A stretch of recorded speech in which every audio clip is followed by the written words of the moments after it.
one of the other things that I think really sets Comet apart is it's unapologetically minor at times. Sure.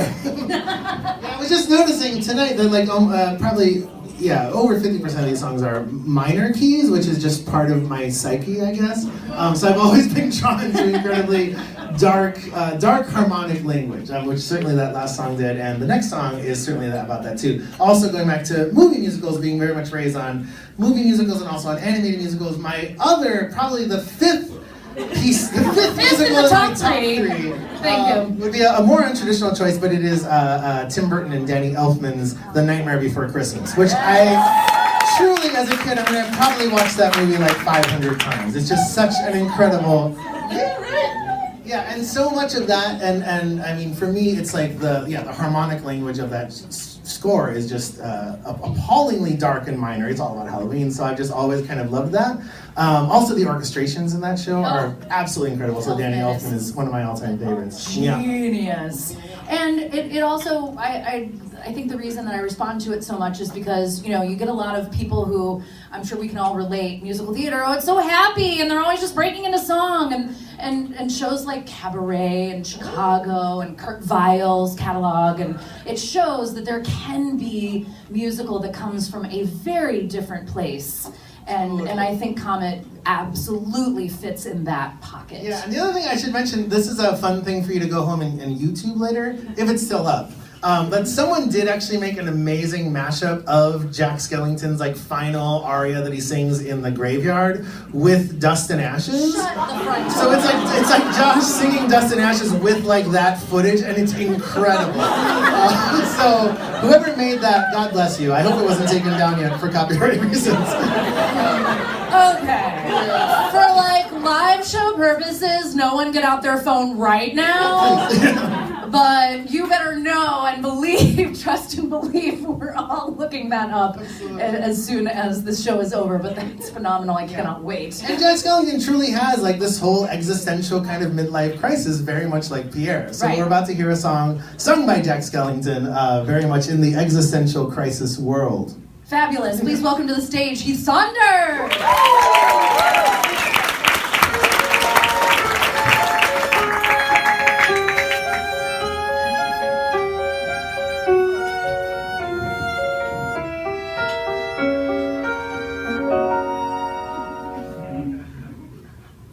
There are few who deny that when I do, I am the best. For my talents are renowned far and wide. When it comes to surprises on a moonlit night, I excel without ever even trying. With the slightest little effort of my ghost-like charms, I have seen grown men give out a shriek. With the wave of my hand and a well-placed moan, I have swept the very bravest off their feet.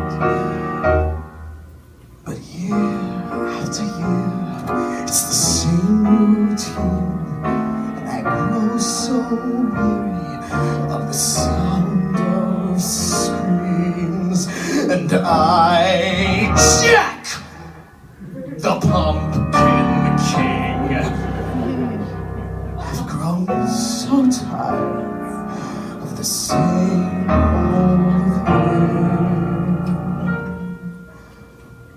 Oh, somewhere deep inside of these bones, emptiness began to grow.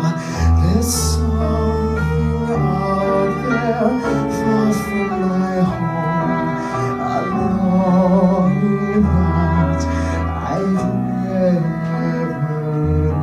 known. I'm a master of right and a demon of light, and I'll scare you right out of your pants. To a guy in Kentucky, I am Mr. Unlucky, and I'm known throughout England and France. And since I am dead, I can take off my head to recite Shakespearean run quotations. No animal or man can scream like I can with the fury of my recitations.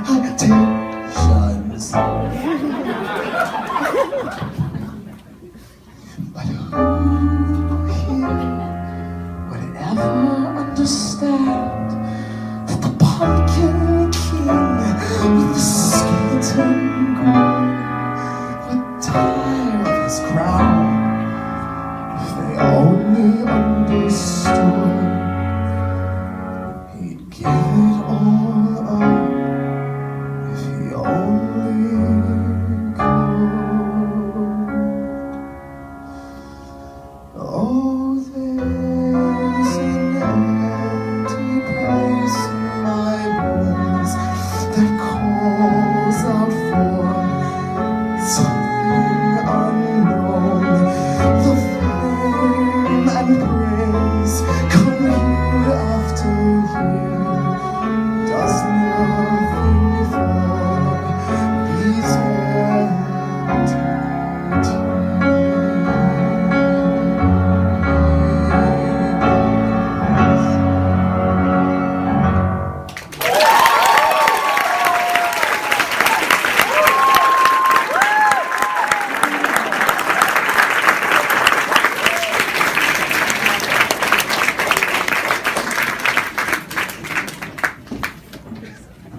God, that is such a Pierre song. It is. You could just, you could insert it one night and probably no one would Yeah, know. Josh, if you could. Can we work that in?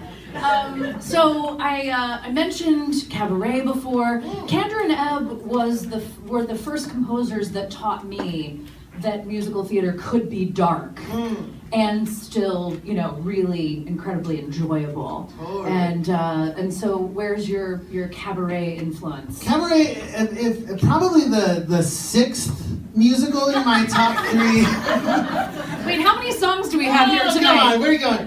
Yeah, so Cabaret was another enormous influence, just in terms of also just like how weird musical theater could be, and just like the breaking of the rules of like what is diegetic music and what is like people breaking into song, and like how those worlds kind of swirl together, and specifically in the movie especially, where it's just like it's the weirdest movie. There's like one part in that movie, I can't remember exactly, but there's like a scene going on between some people, like between like Sally and Heath, I think, and then just like for a second it just cuts to the MC like on stage like miles away and he just goes, "Money." It's so weird.